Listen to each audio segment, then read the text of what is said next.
The Alternative Dig Talk. Real issues, real talk. At first, we hit your gadgets with our state-of-the-art digitalized mobile studio with the debate on the road behind the wheels. Later, we launched our magnificent studios located on Plot 1A, Sawagudde Close, Lukulinanganda, Machindye, Kampala, where we bring to you our must-watch shows like The Mighty Drive, Monday to Friday, 8 a.m., Hotline, Mondays, 7 p.m. As for legal matters, Twins at Bar, Tuesdays, 11 a.m. Wednesdays, 6 p.m. is Afro-Caribbean Link, where we connect Africa with the Caribbean. Voltage on Thursdays, 7 p.m., featuring a youthful panel. Interface with Dr. Kizza Besigye every Friday, 12 p.m. with his call to action against injustices. Snap Talk, Saturdays, 6 p.m. with the trio. A must-watch, The Political Dice, Sundays, 8 p.m. with the duo that never stammers, and so much more. Watch us live on all our social media platforms. We are The Alternative Digitalk. Real issues, real talk. Hey Teddy, have you noticed how little attention science and health issues get in the media? Totally, Edgar, yet science information is very important. Yeah, for sure. That's why the Health Journalists Network is here. How can they help? They are a group of journalists dedicated to advancing public understanding of healthcare issues through impactful reporting on health and science. Oh, really? Yes, they meet up every month with scientists and researchers, policymakers, and activists at the science media cafes. They then relay what they discuss to the public. Does that benefit us? Oh yes, very much so. This helps with health and science literacy for a healthy Ugandan society. Okay. I love getting informed about science and health issues. Health information makes all the difference between life and death. I'll look them up and engage them. That's great. They are based all over the country. Oh, okay. That's interesting, and they should be making real impact. They are empowering health communities through journalism. Journalists can save lives just like doctors. Hi Rogers, can I ask you something? Shoot.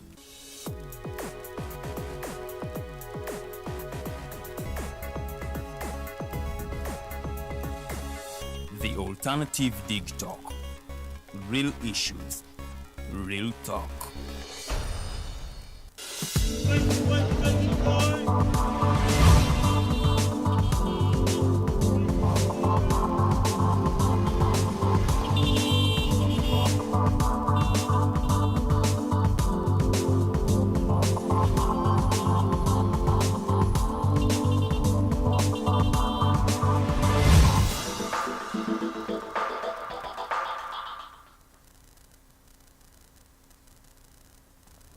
Mukulikeyo mukumulamu okwo.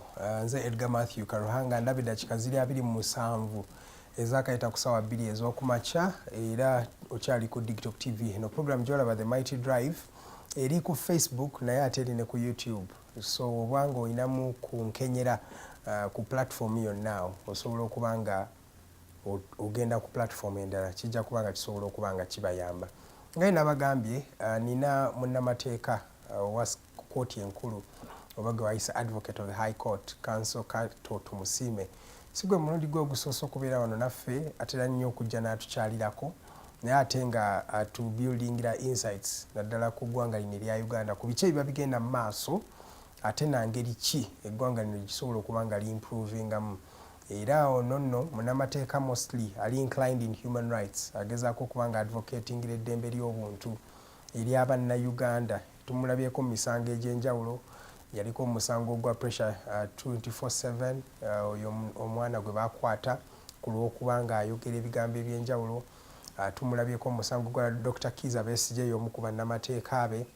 Mu musango ogwo y'omu ku bannamateeka abaali badefendinga ba FDC members abakwatibwa okuva e Kenya ne bateekebwa mu kkooti y'amagye. So abadde nnyo mu kkooti y'amagye naddala ku nsonga zino ez'abantu abo. So ye Besigye eyo lwaki we tumuleese wano asobole okuba nga atuwa ku experiences ze naddala mu mwaka guno ogwa 2024 ate ye omwaka gwa 2025 agulaba atya yeeyo basis ya conversation eno. So oba olina ekibuuzo kyonna olina comment yonna giteekeko at the Alternative Uganda page ate tuli ne ku Digital TV zonna ziri ku Facebook ne ku YouTube. Enfunayo akadde musawa yaffe ey'okubiri eyo nja sobola okuba nga mubuuza ebimu ku bibuuzo ebyo.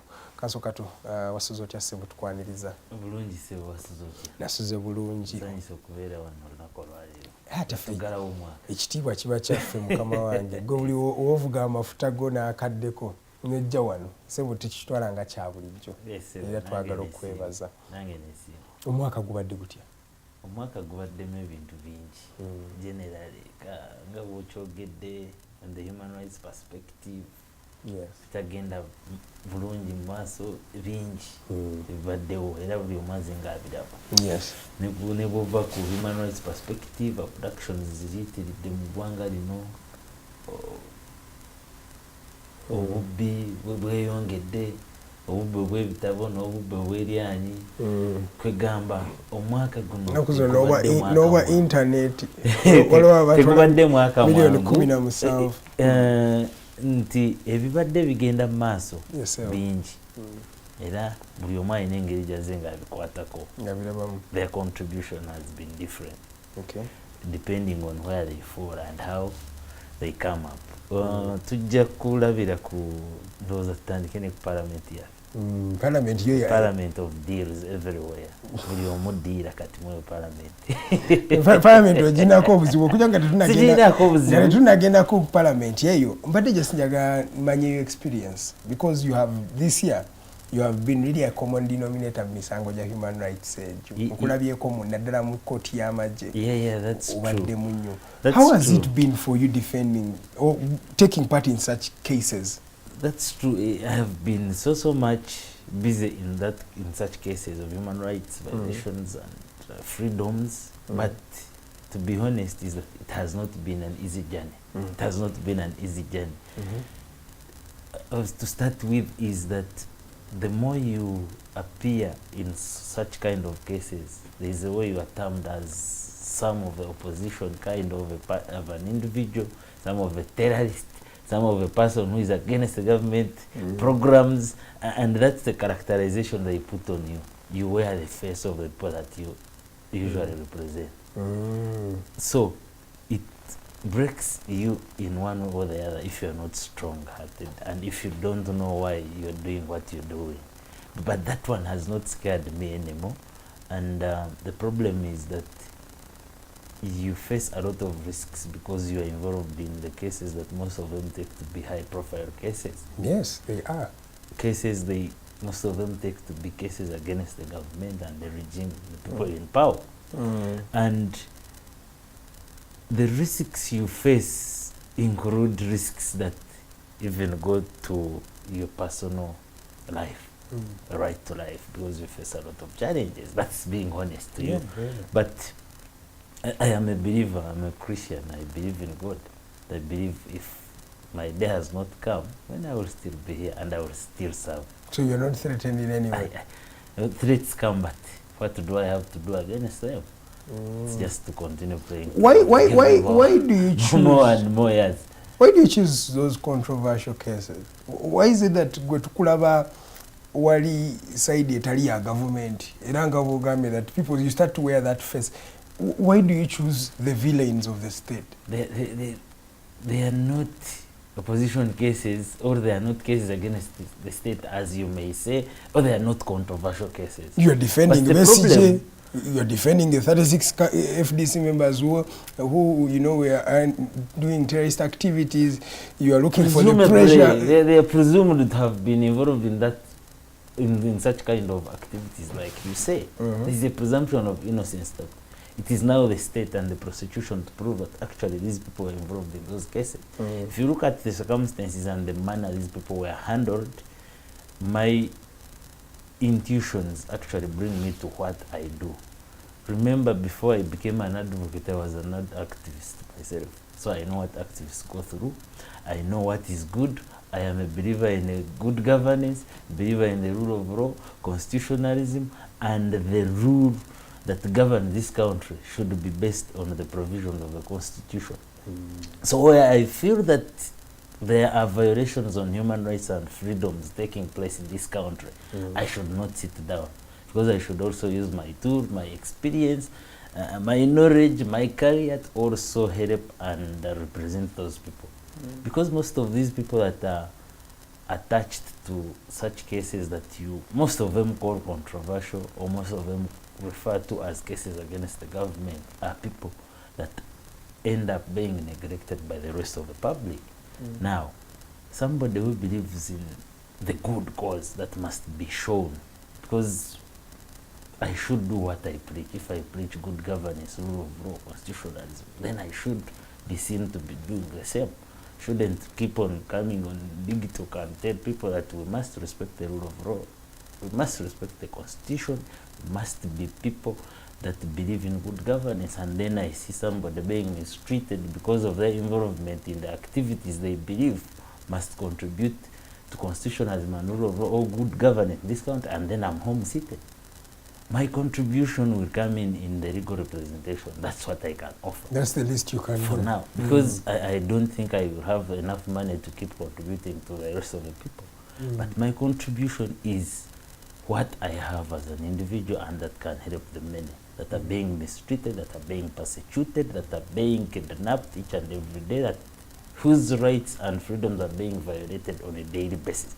I have to ensure that we are all kept as human beings, equal, under and before the law. Okay, that's a good one. There is a case of, for example, pressure 256. That gentleman, the pressure. I don't know. Is it pressure 24/7? 24/7. 24/7 pressure. And there are many cases like that these days where the main element is communication. You've offensively communicated. You've said something that is not right. And I remember there was this bill that many of them are being charged under. Is just a recent case that was, I think, a law that was passed, that was tabled by Nsenko. 2022. So it feels like there is no longer a voice. There is another TikToker called Madubala. There are so Madubala is many, behind actually. bars. Yes, So many. there are many cases this year around communication. Yeah, around that age. What's up? I may say that the Constitution gives us a mandate, gives us a right to express ourselves. We have a right to give opinions against what we believe in. Yeah. And you brought a very good case of pressure 24/7. I am still actually partly involved in that case. And I will make sure that I fight it up to the end of it.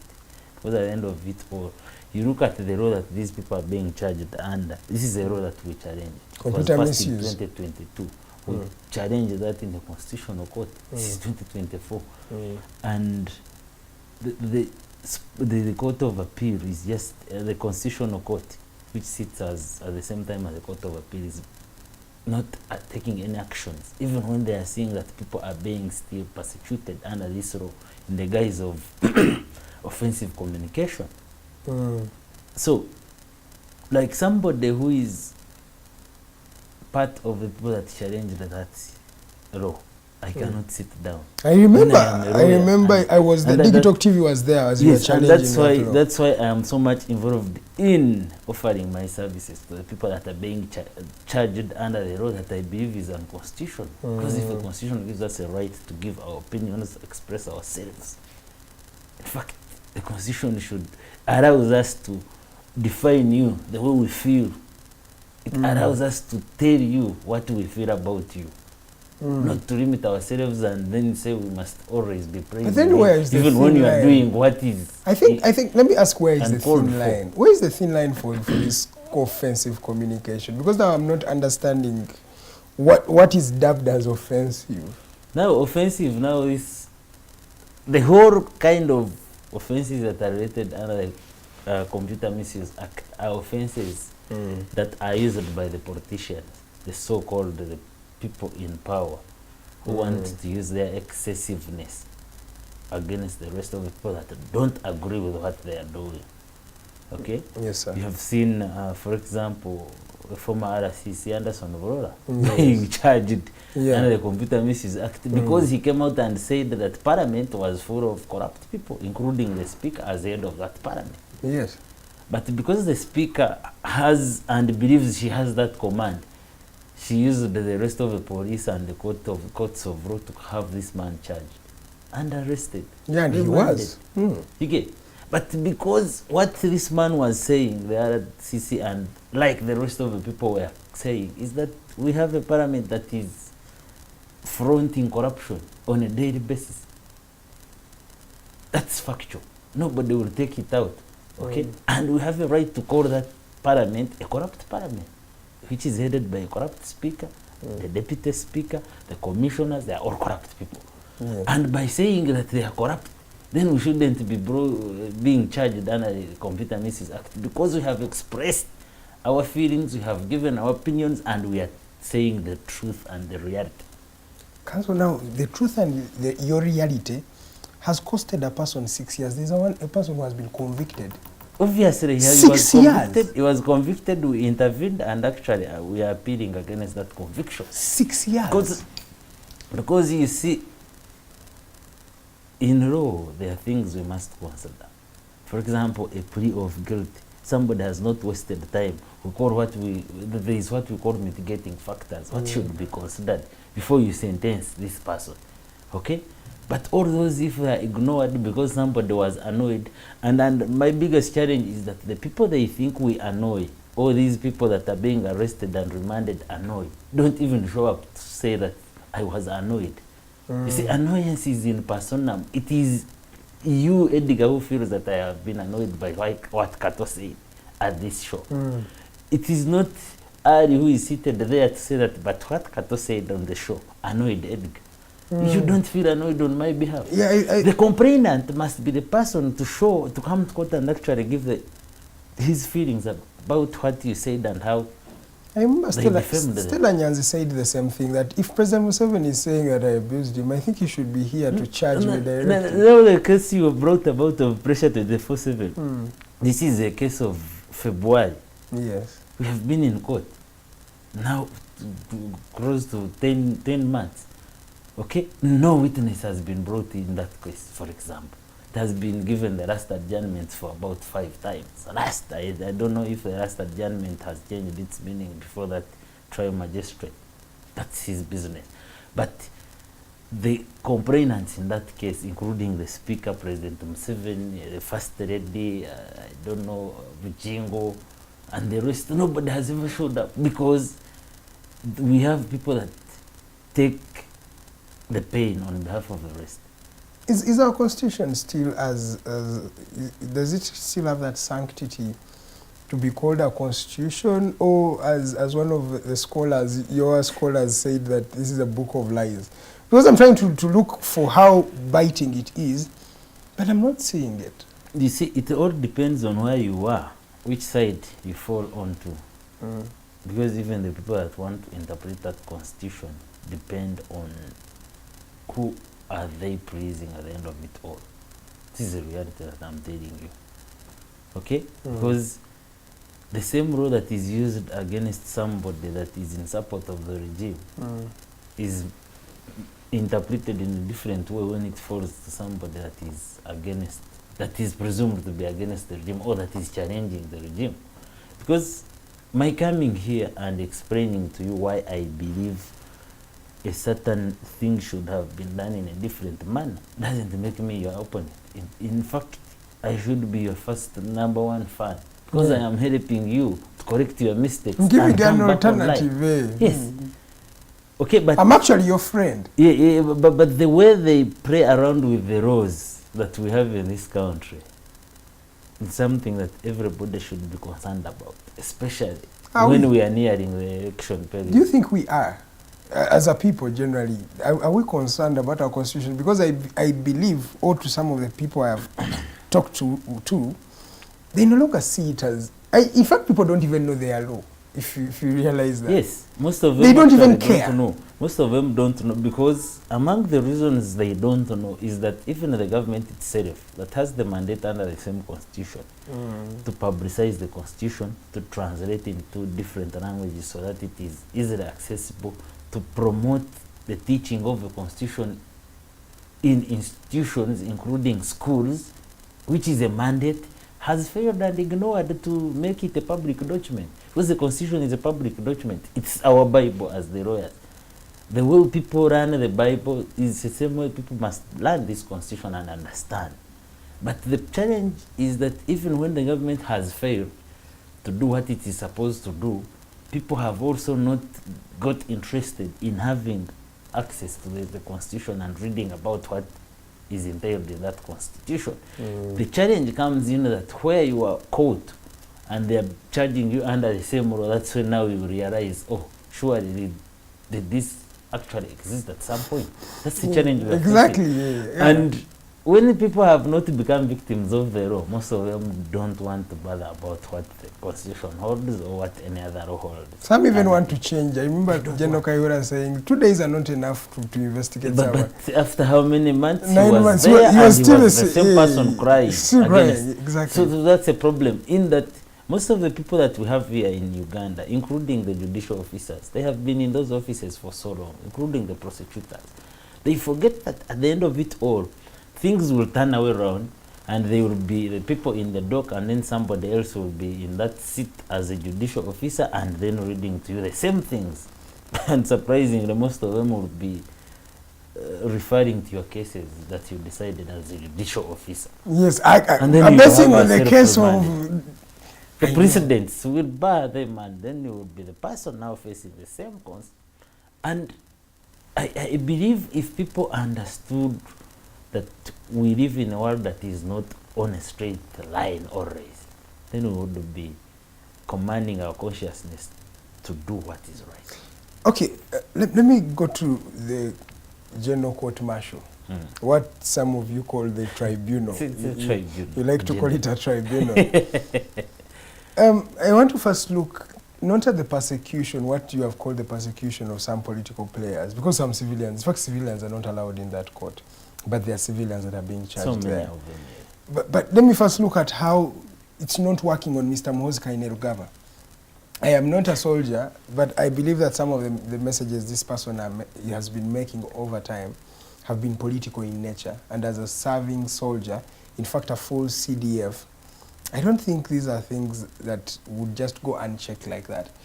Where is the heart of the tribunal? Now, the tribunal is part of the executive. The executive that is headed by the president, who is the commander-in-chief of the armed forces. Yes. Okay? The commander-in-chief is the one who appoints the people that head that tribunal, that general court martial. Okay? The commander-in-chief is the one who appointed his son as the CDF of this country. The purpose of the court martial, the general court martial, its purpose under the UPDF Act as revised, is to keep discipline in the army, strictly in the army. Okay? And now, like I said, is that most of these people are pleasers to the rest of the appointing authority. They are pleasers to the first son, because I believe if we had a CDF who was making such kind of unrelated tweets, unrelated comments on every social media platform, that person would be in the court martial being tried, because they would be referred to as indisciplined. But because this person who is a CDF doubles as a first son, the first son who most of them actually believe is capable of being the next president of this country, which I highly doubt, cannot tamper with him, because they fear the repercussion that will come from the father, who is the commander and the appointing authority to the people that head that court martial. But the double standards that are being portrayed in the trying of the PDF officers and civilians in that court martial now differ on who actually should be tried in the general court martial because of what they are being posted. Tribalistic messages, attacks on foreign and territories, on every individual. That's a sign of indiscipline. And Article 208 of the Constitution is clear that the UPDF shall be a disciplined army. But you look at the tweets, the people that are supposed to instill discipline in the rest of their colleagues, which is the General Court Martial, are there seated and interested in charging Kato Besigye and Obeid Lubega and the other civilians of the NUP who were found with the rates and the rest Yeah. They have left what they are supposed to be doing and they are doing what they are not supposed to be doing, like the Bible said. Wow. Okay? Now, because you see those things that you say, they look small, but they are not small. They are not small at all. They are not small at all. But sometimes I reach home and ask myself whether these people remember and know what they're supposed to be doing in their seats and offices. I have failed to get that answer.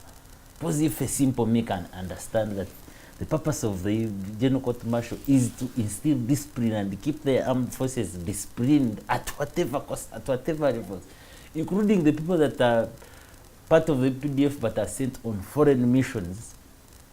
It's the role of the General Court Martial to keep them on a checklist. Why have they failed now to check their person? Who is he as a CDF? I think he's even masquerading. He must not be operating as a CDF here, but maybe somebody else is operating. Attacking the fellow colleagues in the UPDF, including General Erwell, even when I don't... Called him a buffoon. Even when I don't much agree with what he did, but really, he must be respected as a Called him a buffoon. And he said you should run as far as those short legs can take you. And all their intentions are to instill fear in the rest of us, including the lawyers that attend that court martial, okay, to represent the people, because we have the right to represent whoever we feel that needs our services, or whoever gives us instruction to represent them. But their purpose is to scare us, to instill, fear in us, to frustrate us, so that at the end of it all we leave that tribunal to continue operating the way it has been.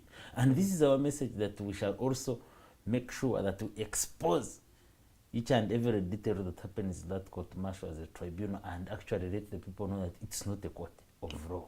As you are saying, it's not even a court of law and you're going to appeal, you're going to try to advocate and show the people. But this court that we are speaking about, there is no appeal.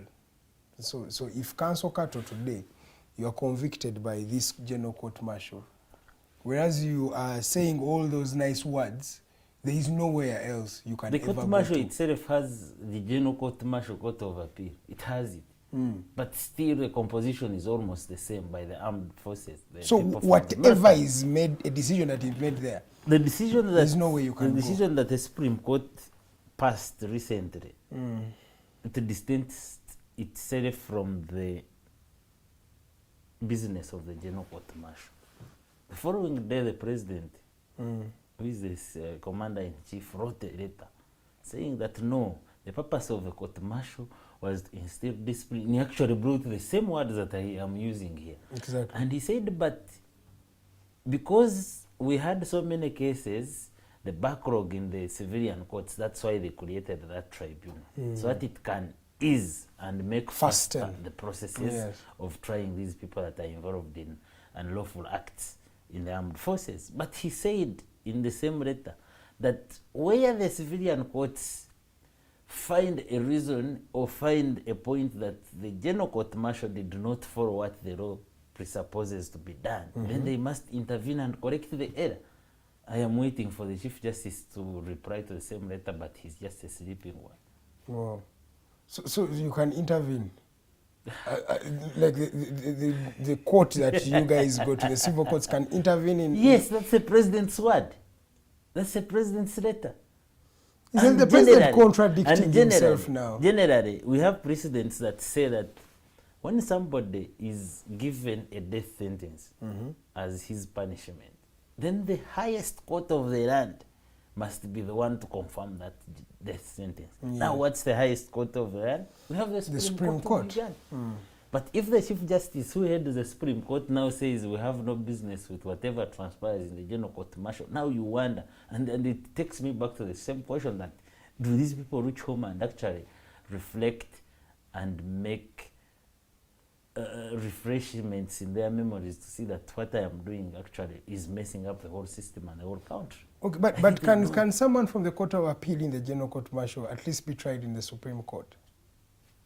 Ordinarily, that's what it would be, because if you are given a death sentence as your punishment, then the highest court of the land must confirm that death sentence. And how does it confirm? It follows what has been the trial process. No, but that Were is there that is errors? that is what it has to happen. But what is happening What now? is happening is that the Supreme Court has made the ruling and they said no. If the General Court Martial Court of Appeal gives you a sentence, then that's it. You go and die. You wait for them to take you to whatever way, whichever place they want to take you, and you wait for your death. So right now, if Dr. Besigye is convicted of the cases that he's charged against, there would not be any other solution. From what the Supreme Court has, And it's the highest court in the land, yeah, remember. since it has given. But you see, the Supreme Court has the powers to sit again and revise its own decisions. And I know they may be triggered by the letter from the President, who is the appointing authority of the Chief Justice. Maybe he must have given him a call and said, please, this was uncalled for, and maybe you can do something against it. Oh. But as it stands now, that's the position, that if you are tried by the General Court Martial and you appeal to the General Court Martial Court of Appeal, and the General Court Martial Court of Appeal gives you a punishment, then that's the end of it. Then, as Rukutana says, you will appeal in heaven. You will appeal to God. Ladies and gentlemen, you're still watching the Mighty Drive Show. I am with Counsel Kato Tumusiime. He's an advocate of the High Court. He has been at the center of various cases in the country. One of the main cases is the case of Dr. Besigye versus the General Court Martial that charges him with a couple of charges: mobilizing for resources to change government, and of course her possession of weapons in that various particular case. Maybe lastly, Doctor, on the case of, maybe Counsel, on the case of Dr. Besigye, what does the General Court Martial say when people are taken from other countries and brought here? Of course, How does that work? They cited certain provisions in the UPDF Act. But the reading of the provision they cited, I have forgotten the exact section, Yes. relates to the people that are part of the UPDF but are sent on foreign missions. For example, the people that are sent to Somalia, Central African Republic, DRC Congo, Yeah. if you commit a service offense in those countries on a foreign mission, you can be charged in a General Court Martial here in Uganda. Okay. Okay? No problem. The challenge now comes in that this is a civilian, first of all. Civilian is believed to have committed an offense in a different country. Yes. Okay? And you don't know whether that country allows people to own guns or not. Exactly. Because it's a jurisdiction at least. It's different. It's different. But you want to usurp the powers of a different territory, which is Kenya, for example, and you want to charge people for committing offenses in Kenya, where Kenya has courts of law, where Kenya has security, where Kenya has all of those things that they could use if they believe that somebody committed an offense in their country, then they could have them tried. Okay. But this is not the only about Dr. Besigye. It includes the other statistics that were also abducted. Yes. So these all relate to abductions, extra territorial power, usurping the power of the territory, independence of the territory, and here we are messing up with the East African Community. Wow, let's take a break now. When we come back, we shall continue with the conversation with Counsel Kato Tumusiime. My name is Edgar Matthew Karuhanga. Thank you so much for watching. I saw a comment that English is too much. We will try to work on that in the next hour of the show. My name is Edgar Matthew Karuhanga. Let's take a break now.